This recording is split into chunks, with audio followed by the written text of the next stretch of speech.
અને હવે વાત કરીશું વરસાદ બાદ મહાનગરોની સ્થિતિની, કારણ કે અત્યારે લાગી રહ્યું છે કે મહાનગરો ખાડી ગયા છે।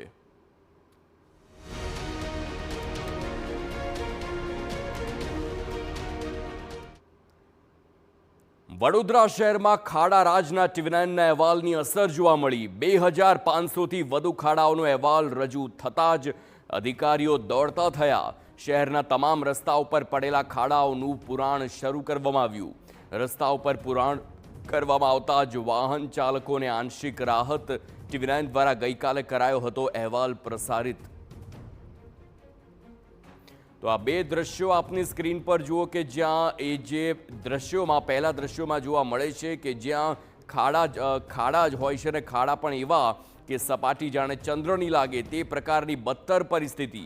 અને બીજા દ્રશ્યો ટીવી9ના અહેવાલની કેવી અસર પડી તે જુઓ। તાત્કાલિક એ જે ખાડા છે તેનો પુરાણ શરૂ કરવામાં આવ્યું છે। આ સાથે જ આપને એ પણ જણાવી દઈએ કે હજુ પણ વરસાદની આગાહી છે। આવનારા દિવસોમાં સ્થિતિ વરસાદની હજુ પણ કપરી બનવાની છે। ત્યારે જોવું એ રહેશે કે આ 2500 ખાડા પૂર્યા બાદ બીજા કેટલા ખાડા પડે છે વડોદરા શહેરમાં, તેની પર સૌ કોઈની નજર રહેશે। શહેરમાં પડેલા 2500 કરતાં પણ વધારે ખાડાઓનો અહેવાલ ટીવી9 દ્વારા પ્રસારિત કરવામાં આવ્યો હતો।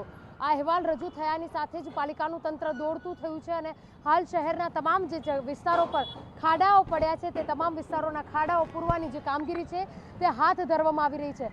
હાલ કામચલાઉ ધોરણે આ ખાડાઓની પૂર્તિ કરવામાં આવી રહી છે, જેના કારણે વાહન ચાલકોને થોડી રાહત મળી રહે, પરંતુ જે કમરતોડ ખાડાઓ છે તેનું પરમનન્ટ સોલ્યુશન ક્યારે આવે છે અને તેની સાથે સાથે તંત્ર દ્વારા જે રોડને મંજૂર કરવામાં આવ્યા હતા તે રોડની કામગીરી અંતે ક્યારે પૂર્ણ થાય છે તે જોવું પણ તેટલું જ મહત્વનું છે। પરંતુ જે પ્રકારે ટીવી9 દ્વારા વાહન ચાલકો અને નાગરિકોને પડતી હાલાકીને લઈને જે અહેવાલ રજૂ કર્યો હતો, આ અહેવાલ રજૂ કર્યા બાદ પાલિકાનું તંત્ર દોડતું થયું અને વડોદરા શહેરના તમામ વિસ્તારોમાં જે મુખ્ય રસ્તાઓ બતાવ્યા હતા, ખોડિયારનગરથી સરદાર એસ્ટેટથી વૃંદાવન અને વૃંદાવનથી પરિવાર 4 રસ્તા, તે સિવાય ગાજરાવાડી મુખ્ય માર્ગ પર પણ જે રોડાછારું પૂરી અને તાત્કાલિક ખાડાઓ પૂરવાની કામગીરી શરૂ કરવામાં આવી છે। કેમેરા પર્સન રજગોલ સાથે ન્યૂઝ ટીવી9 વડોદરા।